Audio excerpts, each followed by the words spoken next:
nang biglang may pumasok na chicks. Yeah, boy. Hi. Hello. Wrong invite. Ay, opo, sorry. Sinungaling ka! Ilan taon ka na? 18. Patay! Yari! Ako din 18. 18 adhana sa akin. Ikaw ah!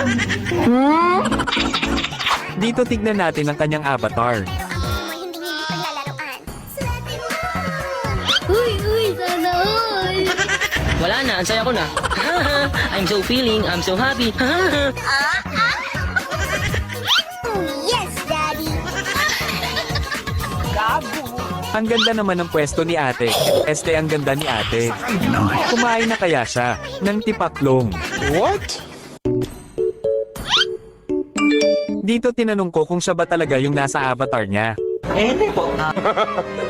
Opo. Bakit? Dito para mapatunay yan natin na siya nga talaga yan pag open mic natin siya. Dito sabi ni ate na pwede naman daw kaya sabay-sabay natin pakinggan boses niya. Sana all. Hello, rinig mo ba ako? Ano mo? Mahal na kita! Cute naman ang boses mo. Ay, thank you po. Pinanganak po kasi ako ang cute. Ano handa nyo nung Pasko? Spaghetti, cake. Madami po eh. Sana all! Ikaw, ano ba handa niyo ng Pasko? Ang handa namin ay handa kitang mahalin. Di totoo yan. Bola lang yan.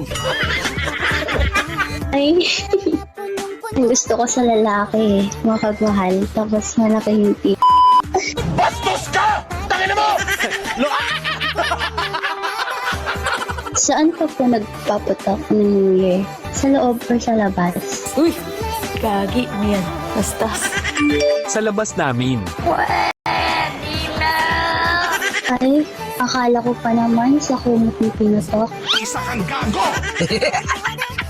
Bulaklak ka ba? Bakit po? Ang ganda mo kasi. Wow! Oh my God, bolero.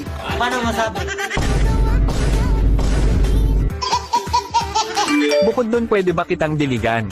Ay, pwede naman. Isang taon na din akong walang dilig eh. Oh, yes, Daddy! Tricycle ka ba? Bakit? Pwede pong pasakay hanggang labasan lang. Ay! Wait, bad yun ha? Maglalaro ba tayo? Pwede ba kukuhatin mo ako? Papunta sa kama.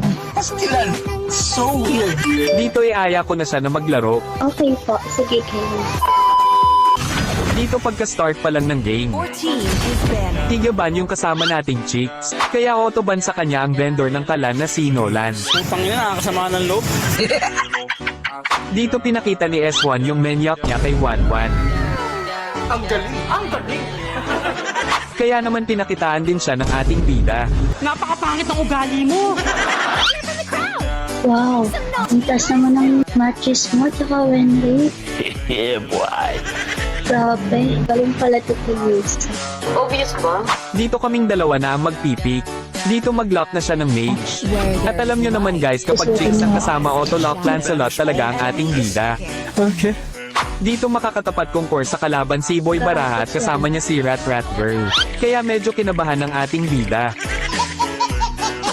Dito sa game na ito, ipapamalas ni Lancy ang bagsik niya sa pambababae sa paggamit ng Lancelot. Dito guys tuturuan ko kayo ng tips sa paggamit ng Lance. Welcome to Mobile Legends! Dito makikita nyo naman na nag-e-invade yung kalaban sa atin. G-invade pa talaga. Pag nasa ganyang sitwasyon kayo, pwede nyo magamit yung retribution nyo, pero pilitin nyo pa din huwag gamitin kung kaya nyo naman ito last hit. Dito kinuha na din ni Boy Baraha yung red buff ko kaya gapang level ko dito. Makikita mo kung sino kinalaban mo. Kaya 13 minutes na nung nakakuha ako ng unang kill. Ilang kalaban lang yung set niya. Ang lakas naman ah. Dito dahil retro gods tayo nakuha natin yung lord at nakaganti din ako dito kay Boy Baraha.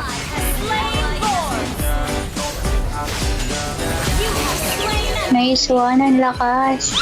Ikaw ah. Type mo ko no. Paano masabi? Dito akala ko matatapos na namin yung game. Nice one. Ay, pala. Lakas.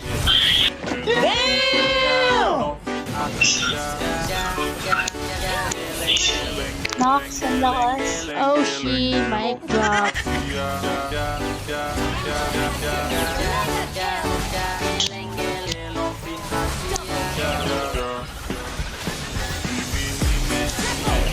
Nice one, ang galing. Lakas.